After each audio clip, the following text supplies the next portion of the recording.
thank you for your ongoing, very strong support to UNRWA on the ground in Jerusalem with the entire team. We're very proud also about the relationship with Italy, and in particular the incredibly strong support that came last year at a time of crisis. I will come back to this, but this means a great deal to us. We appreciate immensely the trust that you have shown and again confirmed just now. That means a great deal, so thank you, and again to you and the whole team here at the Institute. It's a great pleasure to be back. And I'd just like to bring a few points to your attention in relation to some of the issues that were already raised, but also to share some of the specific perspectives from an UNRWA point of view. It's now been 5 years since I started with UNRWA, and the first few months were defined by the 2014 conflict in Gaza. And that was an experience that was for many in Gaza deeply traumatic because of the intensity of the conflict at the time, but also in what it symbolizes for the region and the lack of horizon. And maybe the first thing to have in mind here is the fact that the vast majority, today actually the majority of Palestine refugees are below the age of 25. And that means these are young people who were born after the Oslo Peace Agreement. And they were told by their own leadership, but also by the international community, that if you believe in negotiated paths, if you believe in mediation, if you believe in politics, a solution will be found to your situation. And yet they've now spent the last 25 years seeing that no solution comes out of political processes.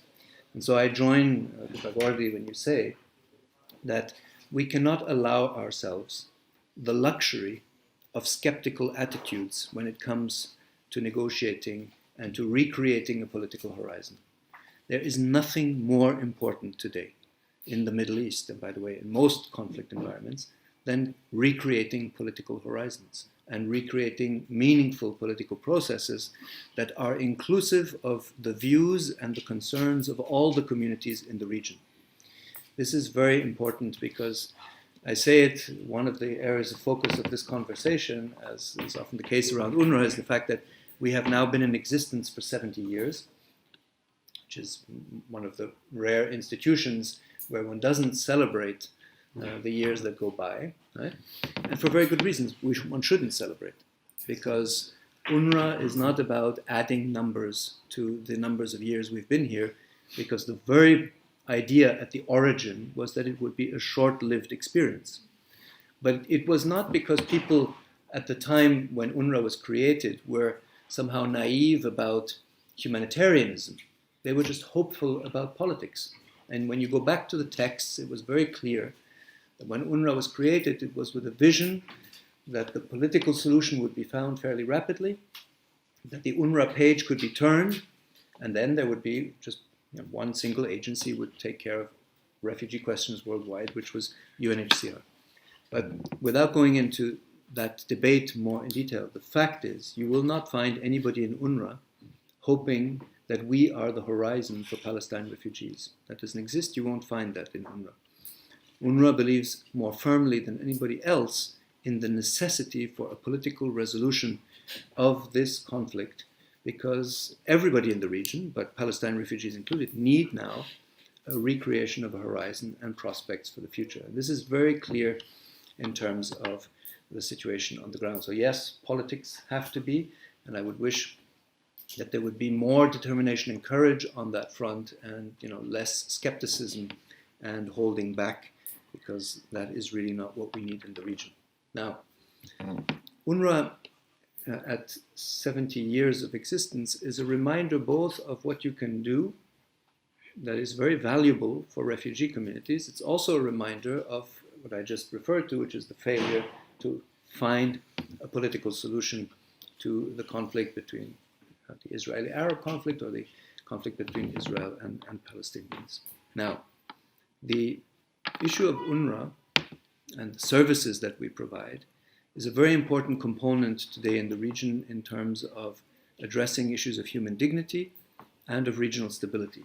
And I have to say that one of my biggest discoveries since I joined UNRWA, after working for 22 years in the International Committee of the Red Cross, where I worked in several conflict environments and was director of operations and oversaw many of the ICRC operations worldwide, the biggest discovery was education.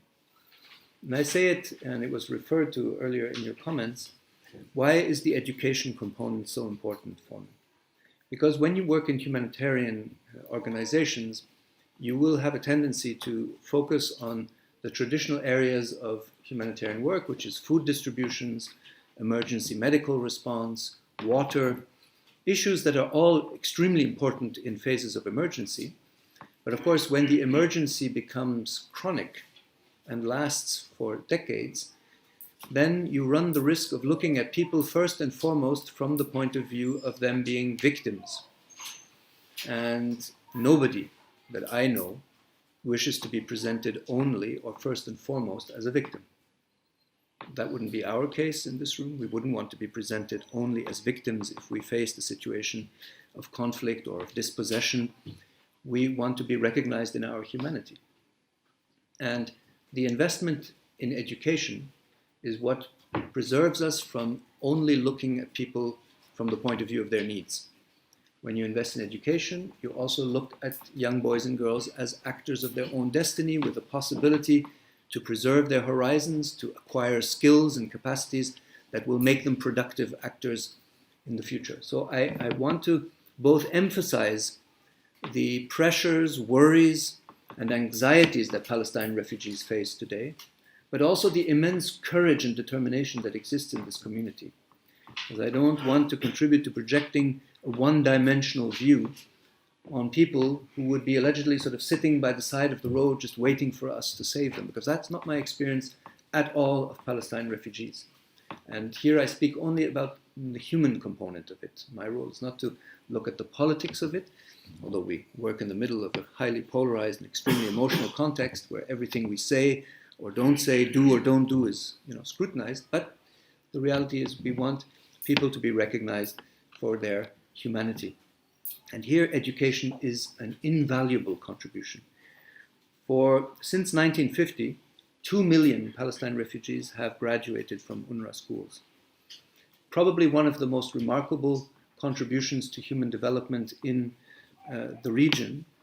And with this, like every human enterprise, UNRWA has its strengths and its weaknesses, but that is a contribution made with donor support that is irreplaceable. And let me give you a couple of examples of what strikes me in the education component. So first of all, we run an education system that in the United States would be the third largest after Los Angeles and New York, just to give a scope. Right? So we're not talking about something that is a minor scale, and we're not talking about distributions of notebooks and of pens. We run the education system. These teachers, school principals, education specialists are employed by UNRWA, and we run 715 schools from Aleppo to Rafah. So we are part of the institutional landscape of the Middle East. I don't want to overstate it, but I certainly don't want to understate what that means. It means a predictable service delivery in an extremely demanding and very adverse context. Now, last year in Syria, so most people could be forgiven for not knowing that there are still national exams carried out in Syria with all that's happening, and one could be very much forgiven for not knowing that, but they do take place. The highest performing student across the entire Syrian national exams was a young girl, 9th grader in the UNRWA school system, Aya Abbas, who had the highest results across the whole of Syria. And I don't want to overemphasize only the good performers, because there are also those who struggle, and their education is just as important as the high performers. The average, that would be interesting. What is the average? Oh, the average is 80%. Compared to this. Yeah, it's the Palestinians in Syria scored past 80% success rates in the national exams, whereas the Syrian was around 65. So you have an indication here of two things. One is of how important the issue of education is to Palestinians, long before it became important to UNRWA. And I'm absolutely convinced that when UNRWA integrated the issue of education in the 1950s, it was under pressure from the Palestine refugees themselves, who said, we have always attached importance to education. And here, regardless of the concerns and debates that are around education, but the fact is they invest immense, to the point that I have to often ask myself whether I did enough in accompanying my own children in their education when I see the energy that is put by the Palestine refugee community, because it is the one parameter that preserves a hope and a horizon. Now, let me give you another illustration of what I think is extremely important in our education system. We have created, it's a decade ago, UNRWA introduced in its education system, and that is different from the host governments where we operate, a human rights curriculum.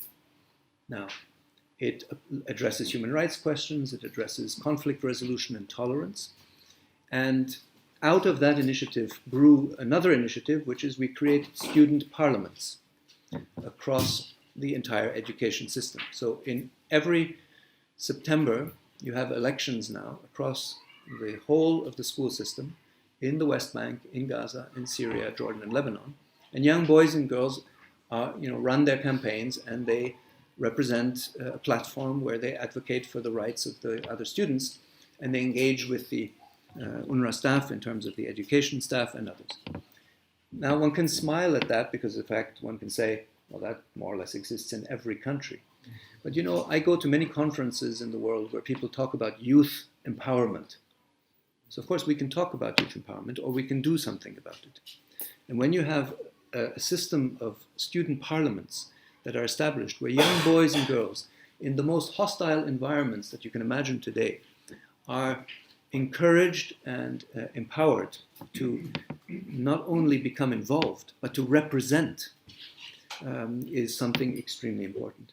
And if you close your eyes for just 1 second, and you think about the many images that come to your mind in Gaza, the fact that of the 280,000 boys and girls that are in our schools in Gaza, the central student parliament in the Gaza Strip is today led by a 15-year-old girl. That is probably not the first image that comes to your mind when you think of Gaza. And yet that is happening in the UNRWA education system. And this is invaluable. You cannot replace that. And you cannot imagine where the 280,000 boys and girls in the Gaza Strip would go to if they didn't go to UNRWA's education in that. Now, one can then also discuss, and I hope you bring up some of those questions as well, some of the more critical angles that come up when we discuss the UNRWA education system. Happy to look into those. But this is, for me, extremely important as a contribution. And that is exactly what our donors and partners contribute to. Because it's not about UNRWA.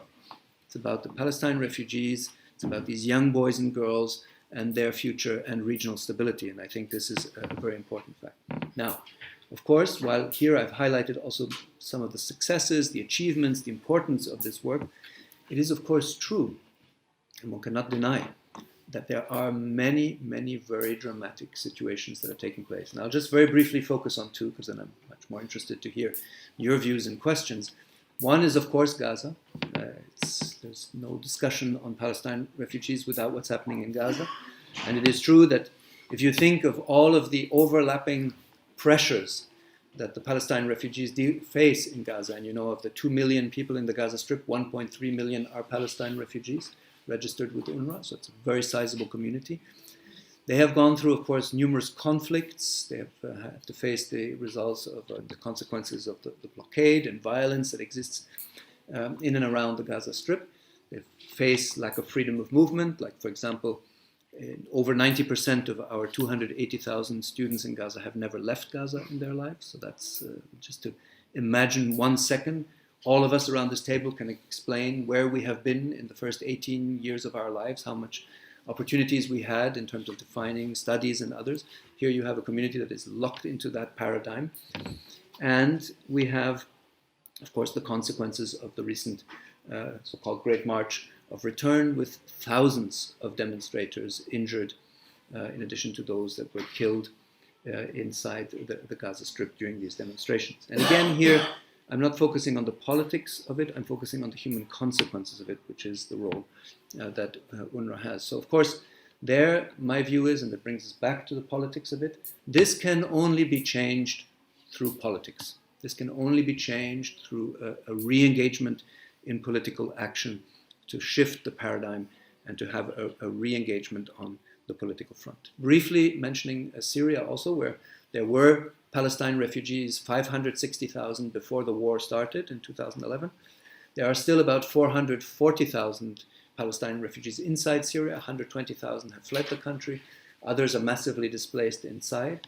And what you have, of course, when you meet Palestinian refugees in Syria, is you have another generation that is faced with the trauma of displacement, loss of home, loss of livelihoods, loss of friends and relatives and neighbors.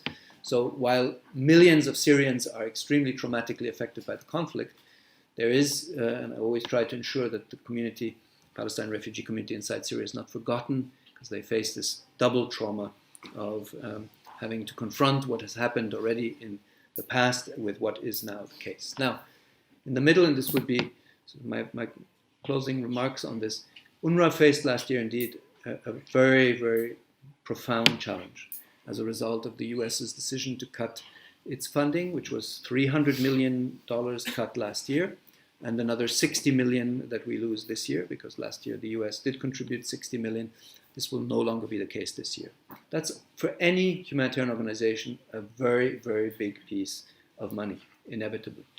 And I regretted the decision all the more that the United States had been the most generous, consistent donor for decades, investing never uncritically, by the way, but always very determined and passionately in UNRWA's education, healthcare. Wherever you travel throughout the region, you will see schools and health centers built with US funding. And by the way, that continues to deserve a lot of respect. So we have now a situation where the US decided to cut the funding, which in my view, again, was regrettable, and we can debate later more of the details of it. But the important point is UNRWA decided not to simply sit back and complain about the situation. We launched a global campaign that we call Dignity is Priceless. The reminders are here on the table. And mobilized the rest of the international community. 40 different countries and institutions increased their funding to UNRWA last year. And we were able to overcome a historic shortfall of 446 million. And there, the donor community, the partners that joined us in this effort, from governments, of course, primarily, but all the way to individuals, foundations, and private organizations, private companies, deserve the highest recognition, because that was a formidable mobilization. And every single pledge that was made to UNRWA last year was honored before the 31st of December, which is a fairly strong indicator. We all know what happens at times to pledges and to disbursements. That was dispersed, and that helped us keep the schools open, keep the health centers open, and all the rest. So for this, of course, our current effort, and that's also in the dialogue with Italy, of course, a lot of deep appreciation and recognition for the trust, the solidarity, and that deserves that UNRWA also, and necessitates that UNRWA also takes its own measures. And as you kindly referred to, Mr. Bordi, we did last year reduce our expenditure by $92 million, which is a very big effort for a humanitarian organization. And that was our contribution to the joint effort to overcome this historic shortfall. And it was very, of course, positive that that ended being successful. So today, the humble request that I have wherever I go, includes Rome, is to maintain those funding levels. And I know that I never take funding for granted, so I know how much effort goes into it at government level, within the institutions, to try and secure that. We have some donors who are increasing this year. I'm sure that a few will decrease because last year was a major effort, but we have to try and preserve those levels because, as I said, it is, among other things, about the future of these 530,000 boys and girls. And when I see the courage that they display every single day, crossing front lines, checkpoints, to go to the school at the other side, I can just not imagine that I would go back to them and say that we have failed to keep those schools open. Thank you so much.